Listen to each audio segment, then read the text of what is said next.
नमस्कार दोस्तों, मैं मिथिलेश कुमार इतिहास दर्पण के इस यूट्यूब चैनल पे आपका हार्दिक स्वागत करता हूँ। पिछले वीडियो में हम लोगों ने महाजनपद के बारे में चर्चा किया था। इसके क्रम में हम लोगों ने 16 महाजनपद के बारे में बात किया था। आगे हमें चर्चा करना था मगध साम्राज्य के उत्कर्ष के बारे में, लेकिन उससे पहले हम लोग बौद्ध धर्म और जैन धर्म और बौद्ध धर्म के बारे में चर्चा करेंगे। उसके बाद हम आएंगे हम लोग मगध साम्राज्य पे। तो हम देखते हैं 6वीं शताब्दी ईसा पूर्व में दो महत्वपूर्ण धर्मों का उदय हुआ, एक जैन धर्म, दूसरा बौद्ध धर्म।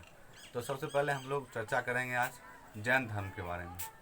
तो यहाँ पे देखते हैं कि जैन धर्म का कुछ और नाम भी है, जैसे आपका कुरुचक, यापनीय, श्वेतपट और निग्रंथ, ये अन्य नाम है जैन धर्म के।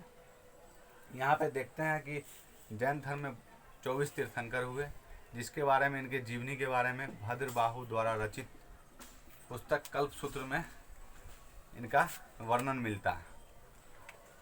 तो हम सबसे पहले जैन धर्म के संस्थापक एवं प्रथम तीर्थंकर ऋषभदेव, जिनका जो प्रतीक चिन्ह बैल था, तो इनके बारे में चर्चा करेंगे। तो इस संदर्भ में देखते हैं कि जैन धर्म के संस्थापक एवं पहला तीर्थंकर ऋषभदेव, इन्हीं का दूसरा नाम आदिनाथ या ऋषभनाथ भी है। यहाँ पे आपसे क्वेश्चन आएगा सिर्फ सीधा संस्थापक तो ऋषभदेव, लेकिन अगर वास्तविक संस्थापक पूछा जाए जैन धर्म के तो वहाँ पे आ जाएगा महावीर। दूसरा देखते हैं दूसरा तीर्थंकर अजितनाथ, जिनका प्रतीक चिन्ह हाथी है। तीसरा संभवनाथ, जिनका प्रतीक चिन्ह अश्व है, मतलब घोड़ा है। सातवां जो है वो सुपार्श्वनाथ, जिनका प्रतीक चिन्ह स्वास्तिक है। 16वां शांतिनाथ, जिनका प्रतीक चिन्ह कलश है, मृग है। 19वां जो आपका तीर्थंकर है मल्लीनाथ, जो संभवतः ऐसा माना जाता है कि वो स्त्री थी। और मल्लीनाथ, इनका जो है प्रतीक चिन्ह कलश है। आगे देखते हैं 21वां नेमिनाथ, जिनका प्रतीक चिन्ह नीलोत्पल है। 22वां अरिष्टनेमी, जिनका प्रतीक चिन्ह शंख है। 23वां पार्श्वनाथ, जिनका प्रतीक चिन्ह सर्पफन है। और अंत में 24वां, जो कि जैन धर्म के वास्तविक संस्थापक थे, महावीर, इनका प्रतीक चिन्ह सिंह है। तो इस प्रकार हम लोगों ने कुछ महत्वपूर्ण तीर्थंकरों के बारे में, उनके प्रतीक चिन्ह के बारे में चर्चा किया। अब यहाँ पे देखते हैं कि जैन धर्म के प्रथम तीर्थंकर जो ऋषभदेव थे या आदिनाथ थे, वो, और 22वां तीर्थंकर अरिष्टनेमी, ये दोनों का जो है उल्लेख ऋग्वेद में मिलता है। वैसे तो सारे तीर्थंकर की जीवनी जो है वो आपका कल्पसूत्र में मिलता है, लेकिन प्रथम तीर्थंकर ऋषभदेव और 22 में अरिष्टनेमी, इन दोनों तीर्थंकर की चर्चा ऋग्वेद में मिलती है। ऐसा माना जाता है कि अरिष्टनेमी भगवान कृष्ण के सबसे निकटतम थे। यहाँ पे हम लोग बात करेंगे पार्श्वनाथ, 23वें तीर्थंकर के बारे में। तो पार्श्वनाथ का जन्म काशी में हुआ था। इनके पिता का नाम अश्वसेन, जो कि काशी के इक्ष्वाकु वंश के राजा थे। इनकी पत्नी, पार्श्वनाथ की पत्नी का नाम प्रभावती था।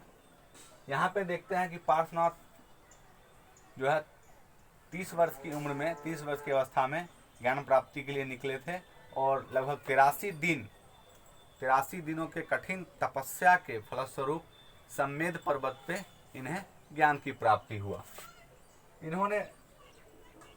इनकी जो इन्होंने शिक्षाएं दी थी, जिसे चत्वर आर्य सत्यानी बोला जाता है। इसमें 4 मुख्य चार थे: सत्य, अहिंसा, औस्तेय और परिग्रह।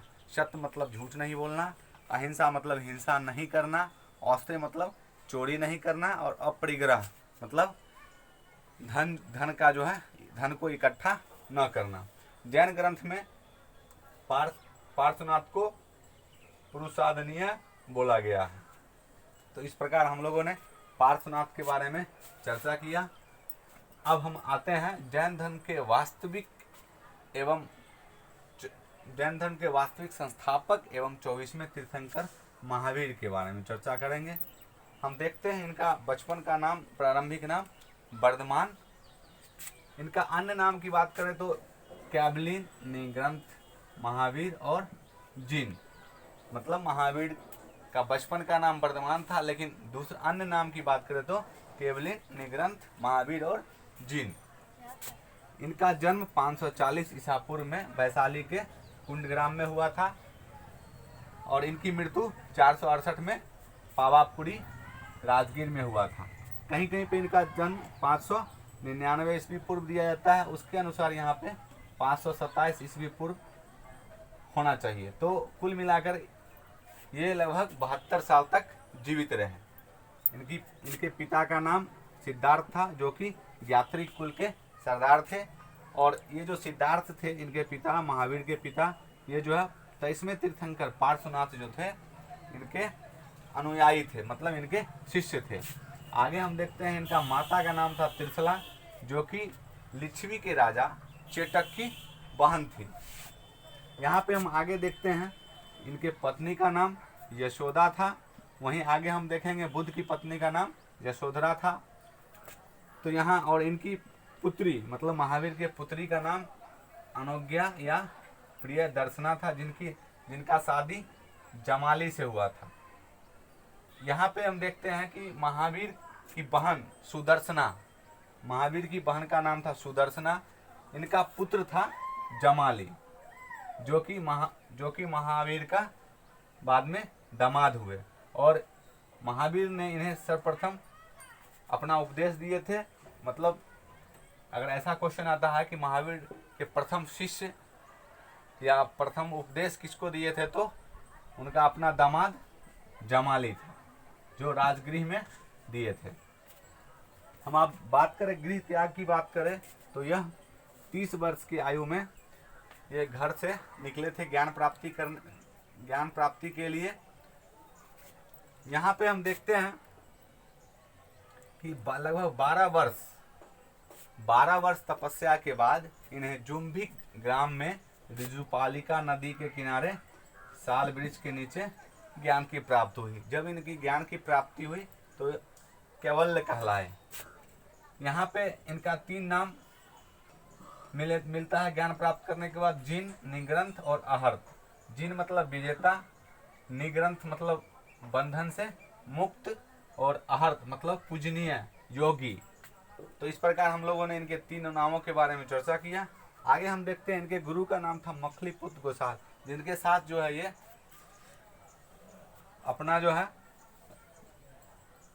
मतलब अपना जो है ज्ञान प्राप्ति करने के लिए तपस्या करने के लिए बैठे थे, जो बाद में ये चले गए और महावीर जो है अपना कठिन तपस्या में लीन रहे। हम इनके उपदेश की भाषा, जो आम भाषा था, प्राकृत या इसी को हम अर्धमगधी भी बोलते हैं। हम आगे देखेंगे बुद्ध जो अपना उपदेश दिए थे वो पाली भाषा में दिए थे, लेकिन महावीर अपना उपदेश प्राकृत या अर्धमगधी भाषा में दिए थे, जो कि उस समय सरल और आसान था समझने में।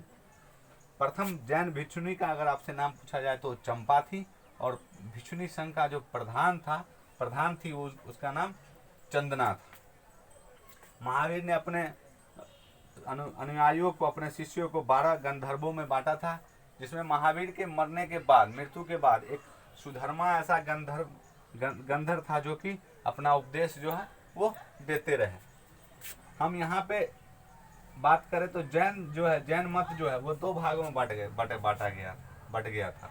यहाँ पे चर्चा करते हैं कि लगभग 300 ईसा पूर्व में मगध साम्राज्य, उसमें अकाल पड़ा। तो उसमें भद्रबाहु अपने कुछ शिष्यों के साथ कर्नाटक चल गए थे, और स्थूल भद्र जो कि मगध में ही रुक गए थे।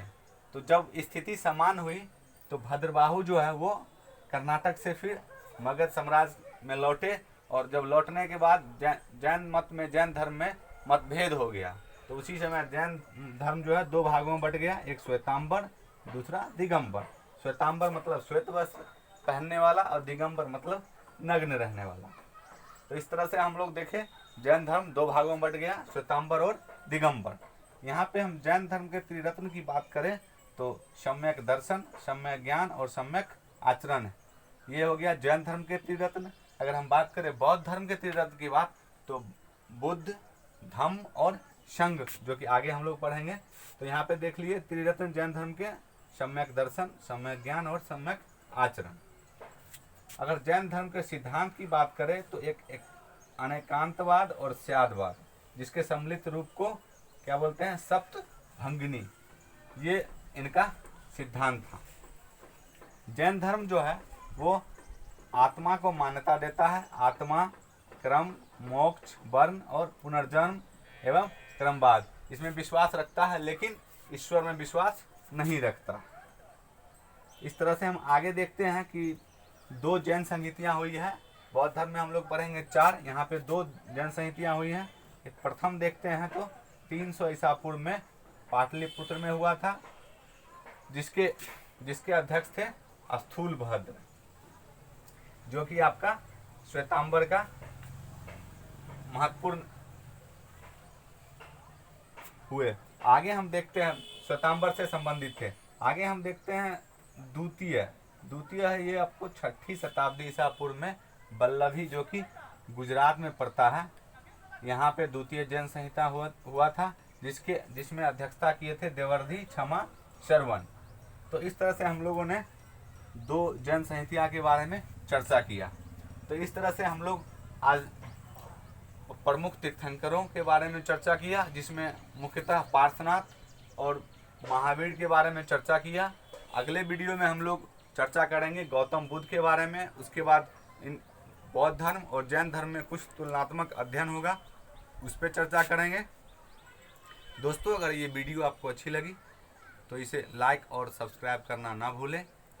जय हिंद, जय भारत।